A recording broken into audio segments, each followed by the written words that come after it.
Hello, everyone, and welcome to part 5 of this week's Look Finance SEQFC preview show. Thanks to Village Law. I'm Darren Lutton, and it's the Sunshine Coast show, where our men's Premier League have new champions. Well, not new champions, it's 4-time champions now. Congratulations to Noosa Lions. They've done it again. Phil, is there anything that we haven't said about this side this season? Hello, Phil Dillon. Hello, Cory Robbins from BGs. Phil. Good evening, Darren. How are you? Good. No, it's the same old, I suppose. It's like I think DK said the other way. They just know how to win.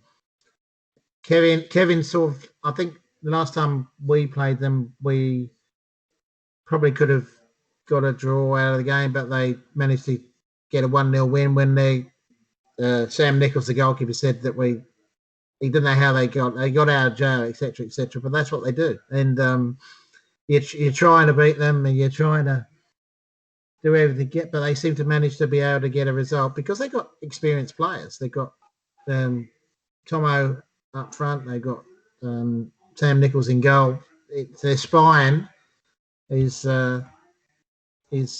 what they work on, and Kevin knows that. I think he's sort of. Because I think he's going to this new job with the Raw next season. That I think Grant DeChastel's been taking the reins as head coach this year. Not officially, I don't think, but that's last time we played him. Grant was making all the calls on the touchline and stuff like that, and Kevin was taking a back seat. So maybe that's the succession plan. I don't know. Yeah, they're the side to beat. I mean, that's been the case for the last couple of years since I've been involved. They've always been up there or thereabouts, and got to say that Kevin's done a good job with them. And we're the wannabes. Everybody else is the wannabe champions, and it's it's been frustrating this year because there's no finals, and it's sort of like the last 3 or 4 games it's towards the end of the season. It's sort of like just playing by numbers, it's not. I think the season's gone on so long now. It's been. I don't know whether you agree, Cory. It's just been a bit. When Noosa are that far ahead, it's sort of like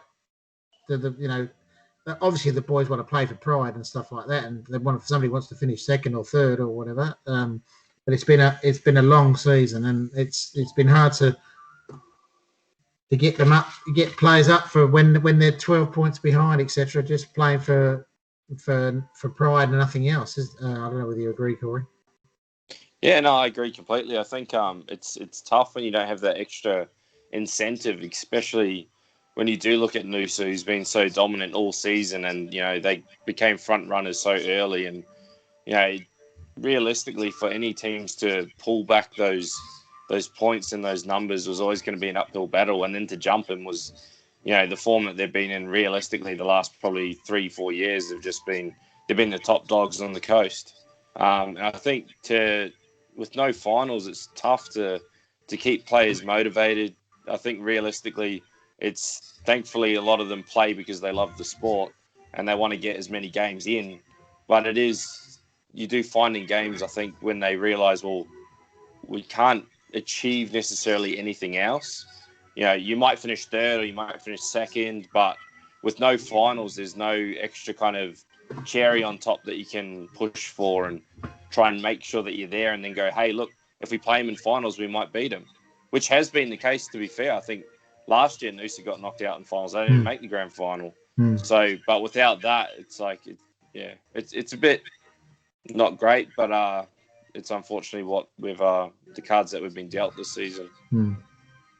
I was feeling the fatigue a couple of weeks ago, and then someone said to me, well, we could be in Victoria.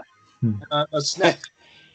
Or the UK, when they've gone back into lockdown yet again in the UK, or France or Spain. So, I mean, we haven't done it too bad here. So I suppose we've got to just say that we're it could have been so much worse. We could have had no season at all, and that would have been shocking. I mean, fair play to all the powers that be that they've got a season in at all when nobody thought they were even going to do that at one stage. So I mean, look, we played football, and that's what everybody wants to do.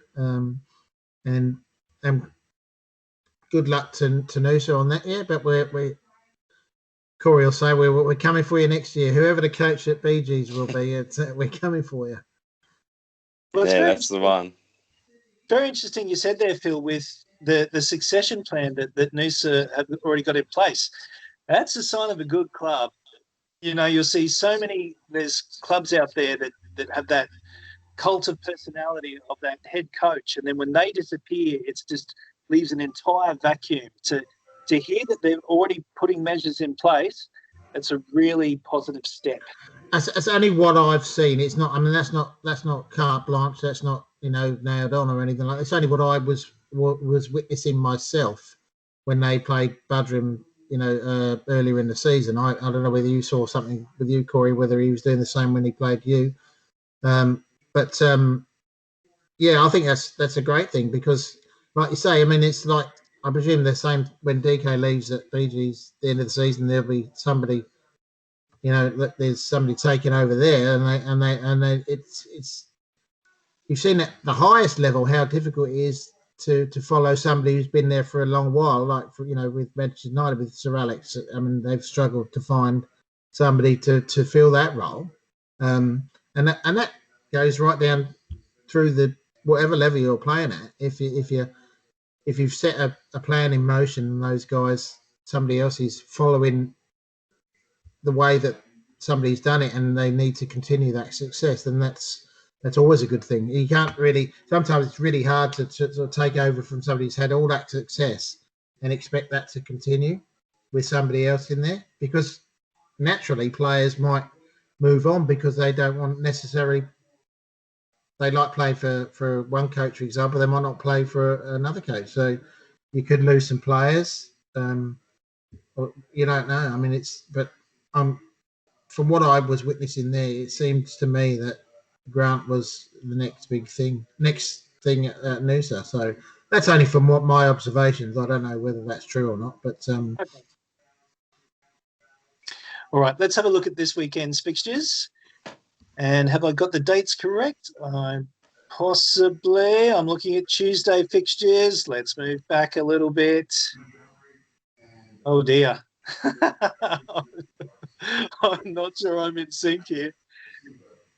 Are there any games this weekend? Because I'm looking at round 20 and I'm seeing matches scheduled for next Tuesday. Well, Wanderers of Budrum are playing Noosa at Noosa this weekend. So we'll be going up there to spoil the party. Let's say. So that's our fixture. Last weekend was a bit. I don't know whether you played on Saturday, but it was the Storms paid to our game at Gympie, and then I presume that was the case right around the coast. We played a catch-up game against NYU on Tuesday and lost that 3-1.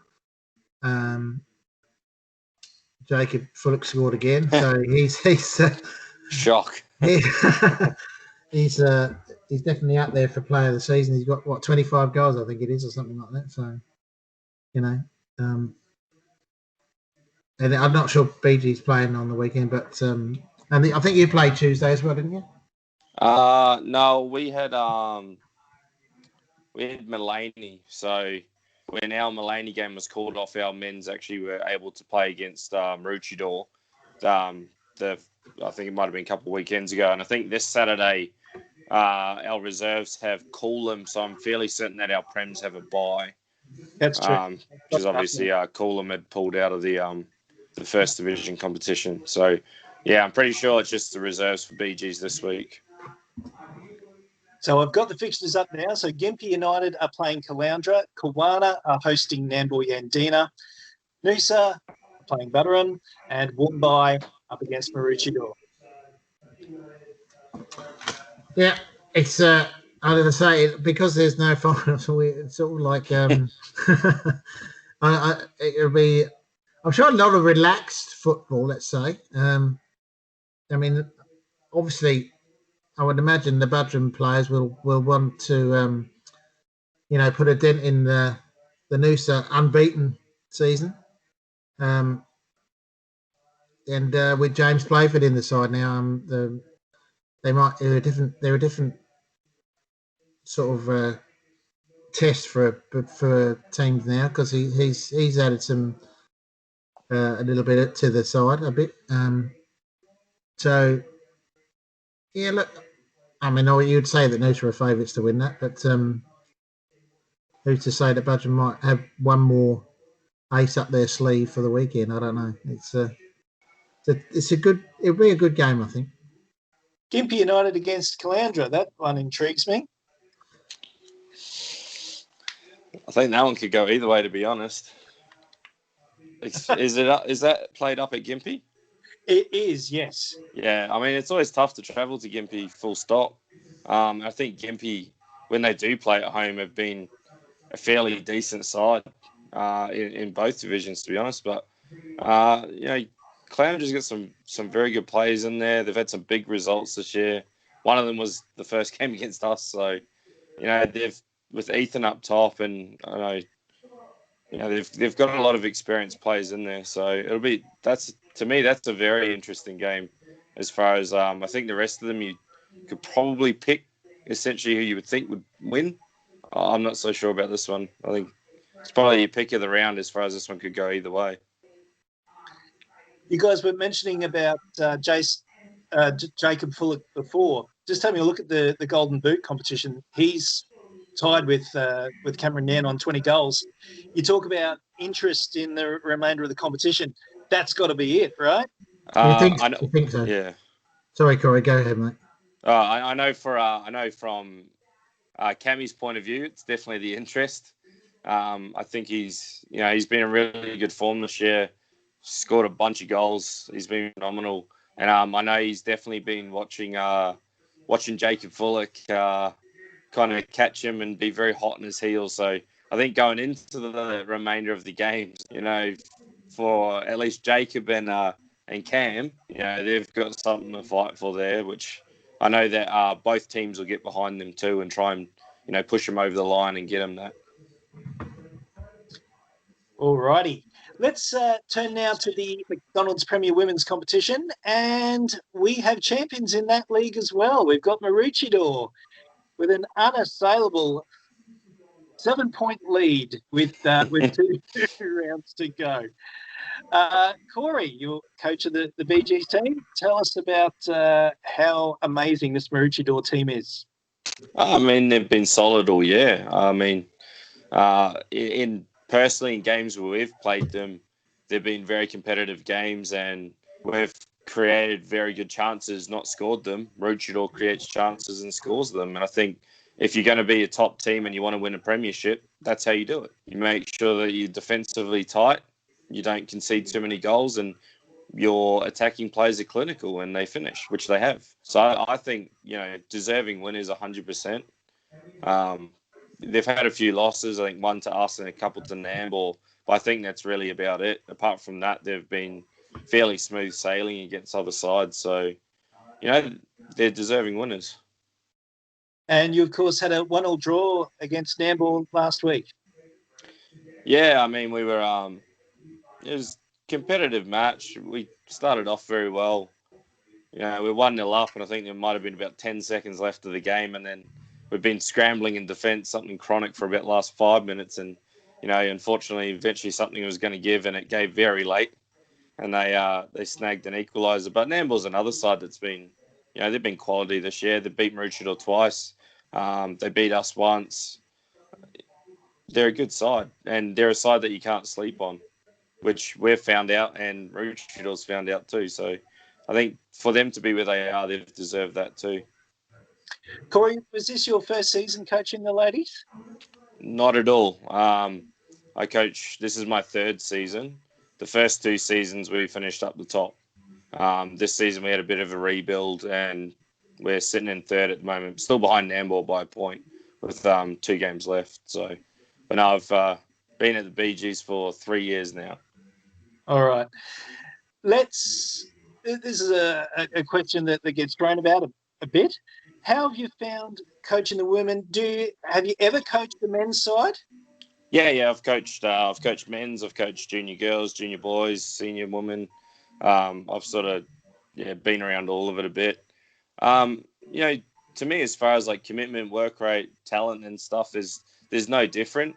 As far as the information you give out, it's no different. I think it's probably just how you word things, and how you put things across. I think you can be. I mean, as a coach, I'm still very blunt, no matter what. So that either goes down well or it doesn't.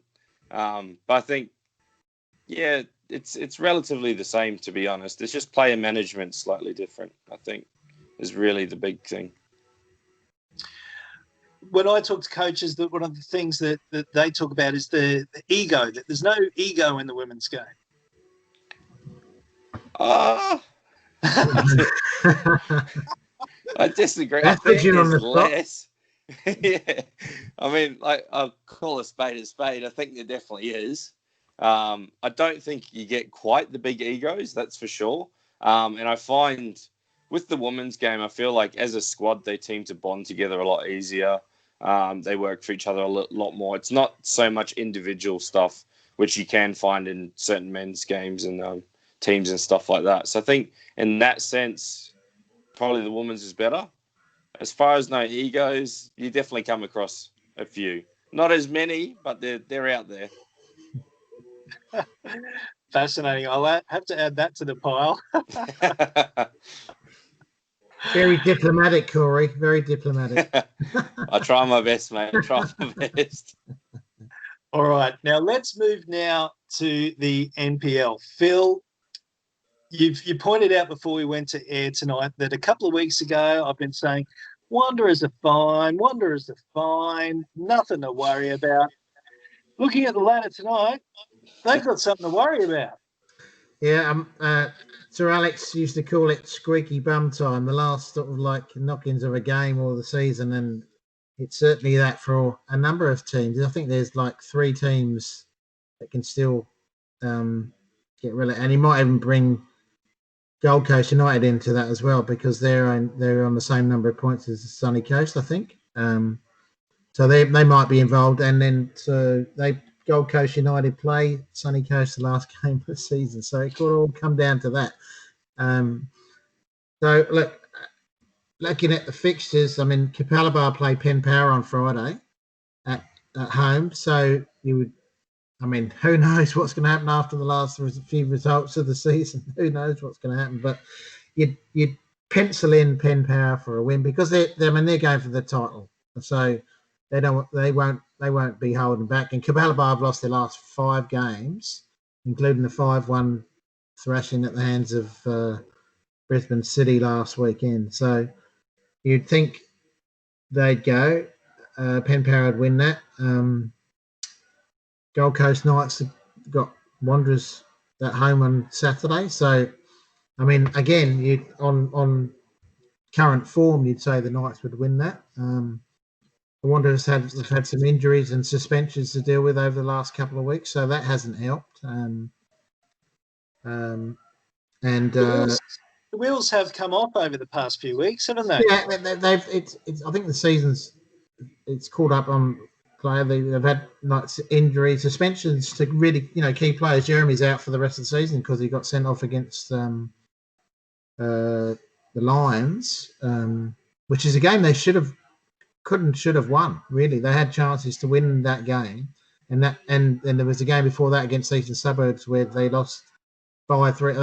They went ahead 3 times, and every time East came back, scored a minute later, and ended up losing the game 5-3. So probably that, I would suggest that was the game that sort of began that little decline.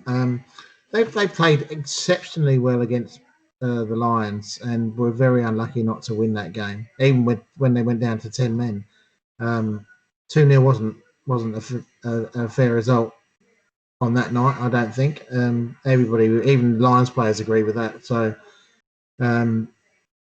they've been a little bit unlucky, and then the other results haven't really gone their way.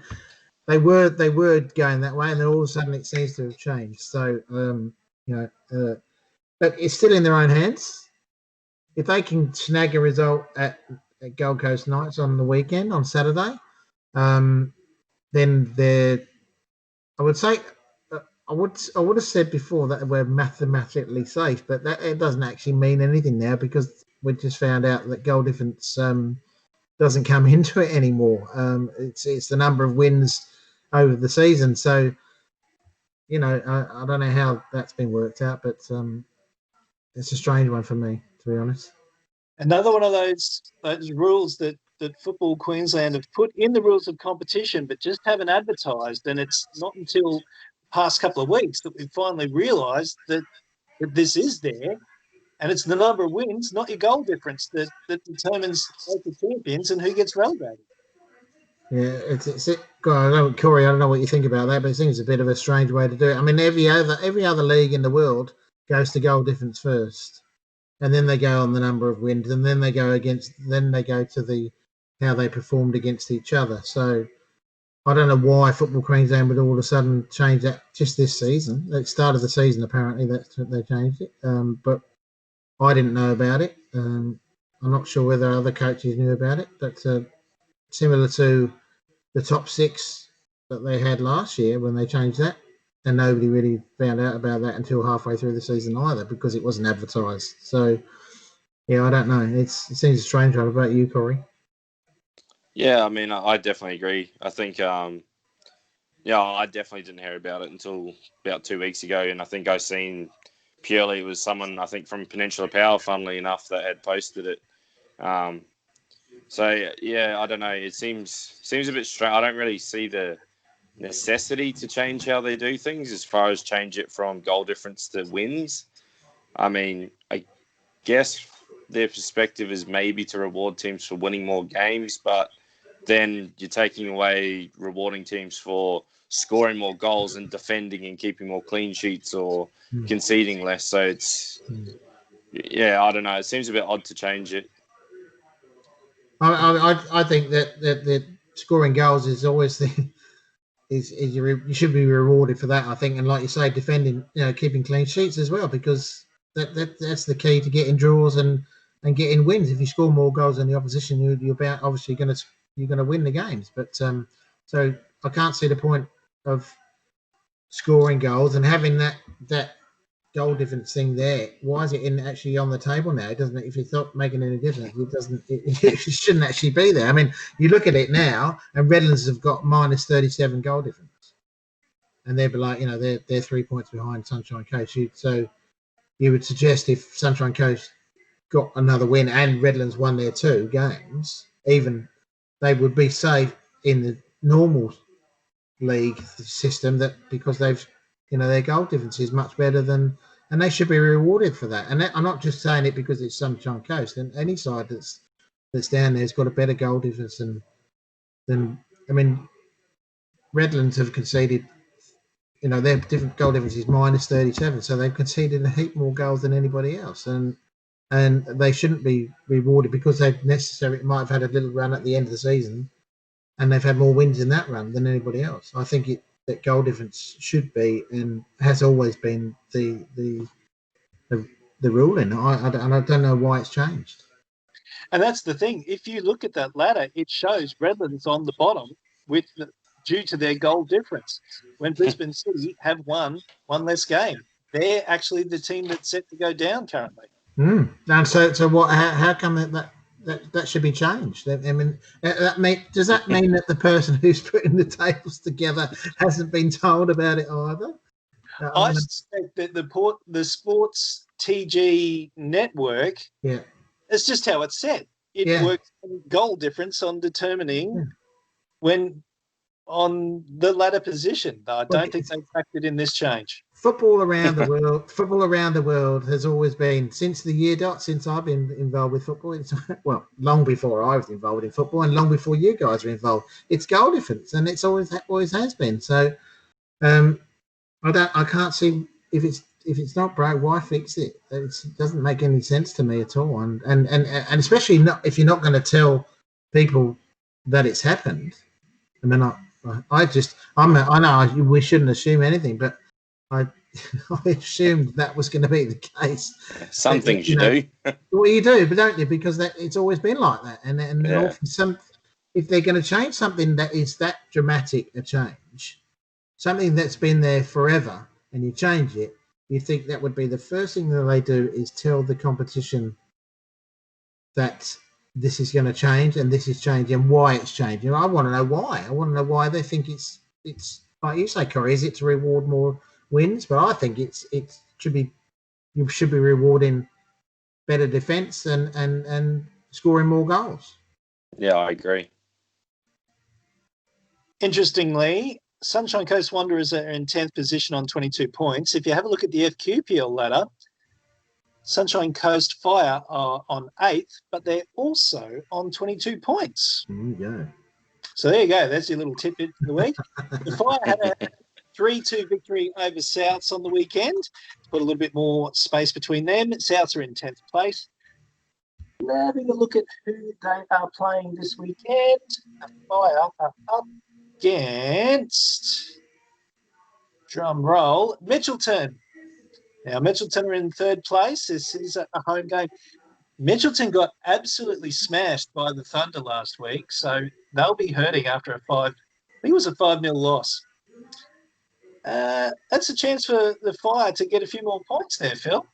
It is, but you would always think that a side has been beaten 5-0 would they call it bounce back ability, I think they say, don't they? That's the ridiculous word that's used in football these days. But I'd be wary if I was the Sunshine Coast Fire, because they will, like you say, they'll be hurting and they won't want that again. So they'll probably want to. Their coach would be saying to him, look, he probably would have made a few changes, I would imagine, after that, and said, okay, I need a response from you guys, and they'll be looking to this to say, look at Fire's position, and they'll say, right, we can definitely bounce back and win that. So it's an interesting game. I mean, I can see your point with the Fire. They'll be thinking the same. Look, these guys, and that's what the coach should probably, centre on, the fact that they lost 5-0. They will be hurting, but that gives them a chance to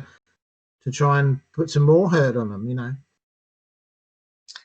Definitely, with Mitchelton also wanting to maintain their 3rd place on the ladder to secure that semi-finals berth.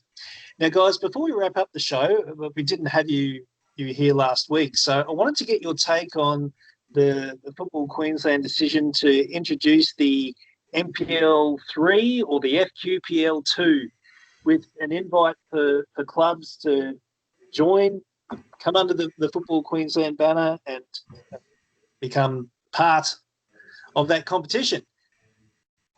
Are there any Sunny Coast clubs that you think would be jumping at the bit to become a part of the FQPL 2?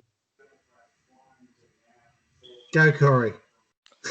Personally, so I'm not sure. I mean, as far if you want to look at being competitive, maybe there's a club out there that can go into that league, because it would essentially be the lowest league out of the 3. But if you look at, say, maybe Fire and Wanderers, how they are now, there's 2 leagues. They're not both in the MPL.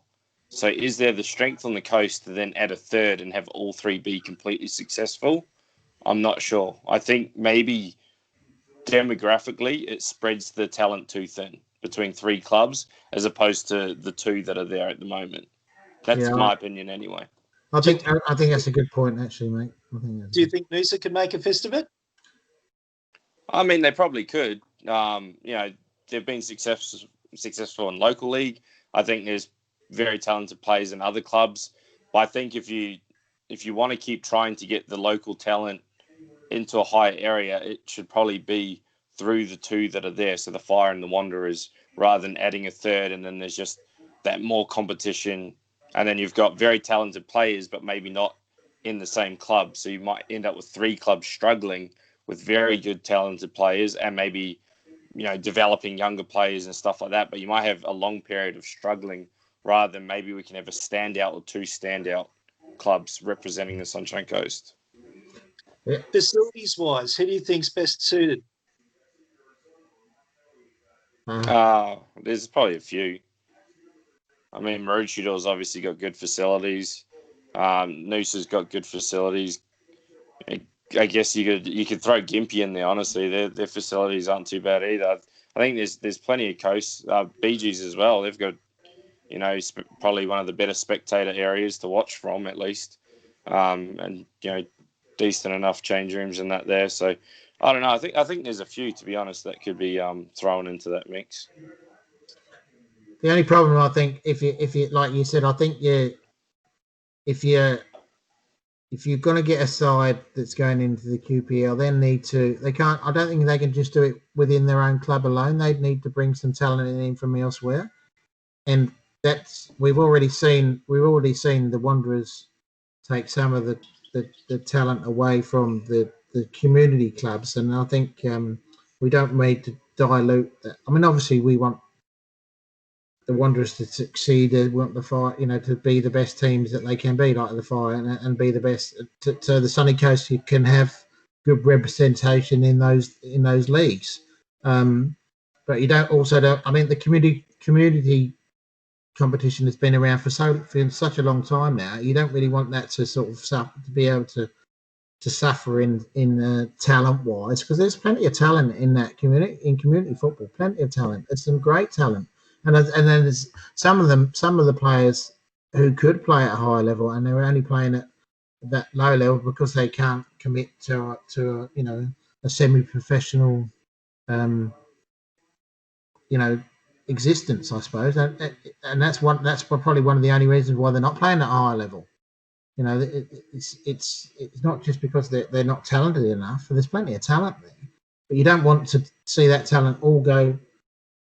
I mean, I don't want to go away from the community competition as well, because we want that to be the best it can be as well. And we need to keep that the best it can be, because otherwise, if you let that standard drop, then you might see that slide away. I don't think it will, but it's important that both.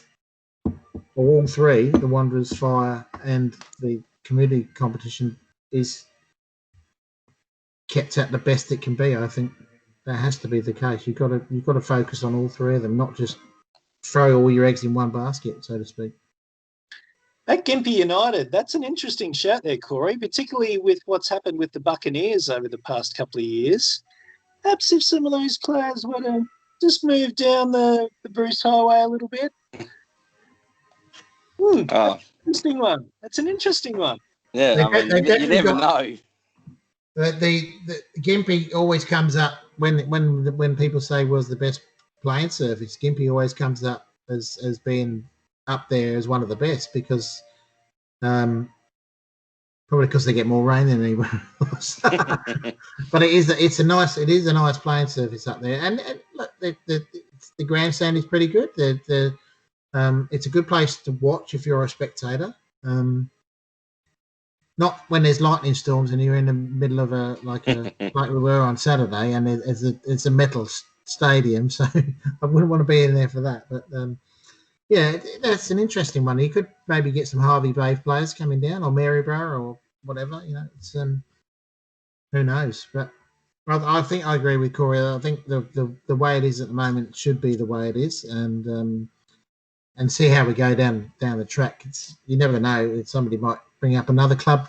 There's a Harmony ground, isn't there? Some team might be formed there, mightn't it? So yeah, I think they're still working on getting that up and going, and who can use those facilities and whatnot. But yeah, they've got that there now as well. So who knows? Some Chinese millionaire might come in there, like and put his money behind a club called Harmony or something like that. Interesting chat. All right, guys, we might leave it there. Thank you very much for your time this evening. We've got Corey Robbins from BY Glasshouse and Phil Darren from Butterham, the Wanderers. I go with anything. People will tell you that. I'll go with it. I'll just go with the flow, mate. Whatever. That's the show. A couple of weeks to go, guys. Thank you for tuning in this evening. This has been the Look Finance SEQFC preview show. Thanks to Village Law. We'll see you next week. And don't forget to vote in our Player of the Year polls.